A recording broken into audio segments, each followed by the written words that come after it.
Zgodba telenovele Opojna ljubezen je že dobila prve zaplete. Poroka, prevare in spletke. O grškem načinu življenja smo povprašali tudi Savino Attaj, saj je ljubezen svojega življenja našla prav na Kreti. Jaz sem bila na 10 grških porokah in je to nekaj najbolj nenavadnega in veselega na svetu. Sezona porok se je v Grčiji ravno začela, Savina in Jorgos pa sta redna gosta poročnih zabav.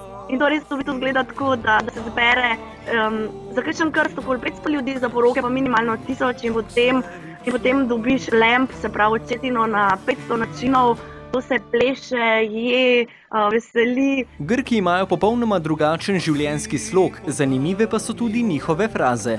Fraza, ki se imenuje kalumina in si jo izrečejo vsakega prvega v mesecu in pomeni srečen mesec.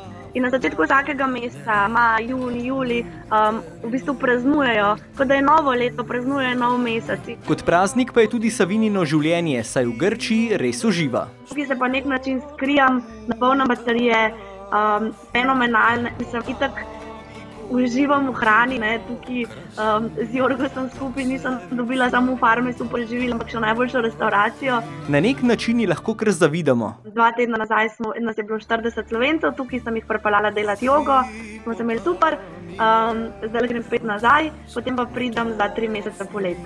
Savina torej Slovence uči joge, mogoče bi bilo vredno razmisliti tudi o tem, da bi nas naučila tudi drugih grških običajev. Si bomo torej tudi mi kmalu lahko rekli kalumina?